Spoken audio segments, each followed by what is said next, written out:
Selamat siang teman-teman, sekarang saya bersama rekan-rekan saya sedang berada di daerah Tambora, Jakarta Barat, tepatnya di Kelurahan Duri Utara. Sebuah wilayah yang cukup padat dan minim terkena sinar matahari. Ini seperti yang teman-teman bisa lihat, masih siang hari tapi kondisinya sudah cukup gelap. Padahal kita semua tahu sinar matahari itu punya peran yang sangat penting bagi kehidupan manusia. Bahkan salah satu penelitian mengatakan bahwa sinar matahari itu bisa membantu kita untuk memproduksi hormon serotonin, yaitu hormon yang mengatur suasana hati manusia. Jadi ketika hormon ini kadarnya cukup dalam tubuh manusia, maka perasaan bahagia itu bisa meningkat dan psikologis kita bisa menjadi jauh lebih stabil.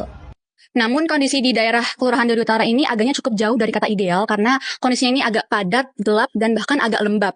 Nah, kondisi ini tuh nggak hanya berdampak pada kesehatan fisik, misalnya gangguan pernapasan, tapi juga bisa berpengaruh kepada kesehatan mental.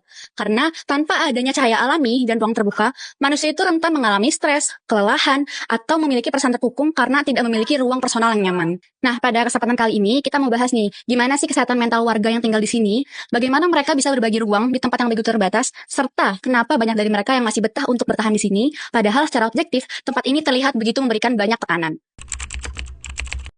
Sebelumnya selamat siang, kami mahasiswi dari UNJ jurusan Psikologi dari Fakultas Pendidikan Psikologi. Kami dari angkatan 2023 dan semester 4 sekarang. Perkenalkan, nama saya Najla Fadila. Ibu mungkin bisa panggil saya Najla aja. Sebelumnya Ibu boleh dong perkenalkan diri dulu, terus nama lengkapnya, terus posisi atau jabatan Ibu di RWI itu apa? Ya, kenalkan nama saya Ibu Roina.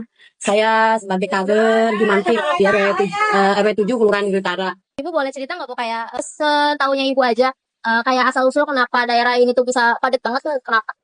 Ya, faktor utama sih kayaknya dari orang-orang dari daerah yang ini tempat strategis, rame, ada dekat stasiun, apa jadi mungkin buat usaha, buat dagang, buat apa itu lebih mudah. Tapi kalau menurut Ibu sendiri atau mungkin menurut warga-warga lain di sini gitu, kayak ruang yang padat gini atau kayak kurangnya matahari kayak gini tuh ini nggak Bu, bikin Ibu ngerasa jenuh kah atau capek gitu, ada nggak? Ya, kalau kayak padat banget sih kadang ngerasa gitu juga sih ya, kayak pengen pindah-pindah tempat yang ini gimana sih ya, udah nyaman gitu, maksudnya udah terbiasa gitu, jadi nggak dijadiin beban. Tadi kan kita udah bahas ya kayak kurang sinar matahari ataupun kayak terlalu padat gitu. Ya. Itu menghambat komunikasi warga di sini nggak sejauh ini? Kalau menghambat sih enggak sih ya, komunikasi ya tetap aja kita kalau misalnya ada apa-apa selalu kasih tahu, misalnya ada informasi apa, ada perimbangan nih posyandu ada, kita kasih tahu.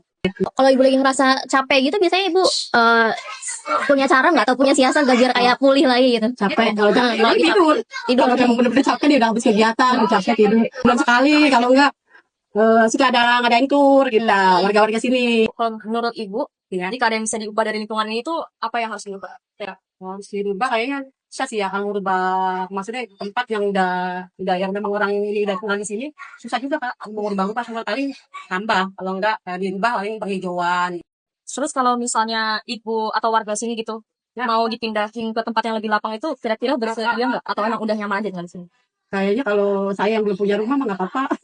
Oke, atau mah. Tapi kalau yang punya rumah di sini ya udah nyaman deh. Ya, udah nyaman di sini. Pertama-tama, mari kita lihat dari sisi stres psikologi. Jadi, menurut Lazarus dan Folkman, stres itu nggak hanya datang dari lingkungan yang ribet dan penuh tekanan. Stres itu bisa datang dari gimana kita ngerasain lingkungan kita tuh penuh ancaman gitu. Kayak beban itu nggak bisa kita tangani lagi. Nah, cara kita menilai situasi tersebut disebut cognitive appraisal. Nah, misalnya, penduduk yang tinggal di daerah padat seperti di Duri Utara ini, mereka mungkin sehari-harinya mengalami kebisingan, ruang yang padat, dan ketidaknyamanan secara fisik. Tapi kalau mereka udah terbiasa dan mendapat support dari orang-orang sekitar, mungkin stres yang mereka rasain itu nggak terlalu tinggi gitu.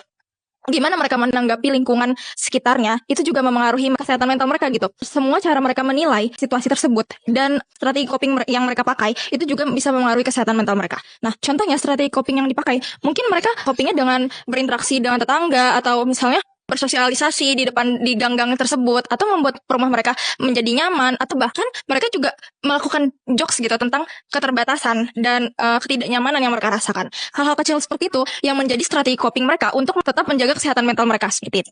Namun, ada satu aspek penting yang mempengaruhi kehidupan seseorang, yaitu ruang. Ruang terbagi menjadi dua, yaitu ruang publik dan ruang privat. Ruang publik merupakan tempat di mana seseorang berinteraksi dan bersosialisasi dengan orang lain. Sedangkan ruang privat adalah tempat di mana seseorang merasa aman, tenang, dan memiliki kuasa atas lingkungannya.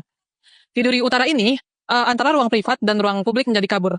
Karena orang-orang melakukan aktivitas yang termasuk dalam aktivitas privat di ruang terbuka, seperti mencuci, makan, maupun tidur. Ketika seseorang kurang mendapatkan ruang privasi, itu akan mempengaruhi mereka seperti kelelahan mental dan mempengaruhi emosi mereka. Sebuah riset menunjukkan bahwa kurangnya ruang privasi akan berdampak pada well-being mereka. Namun menariknya, banyak warga tidak menanggapi hal ini sebagai permasalahan besar.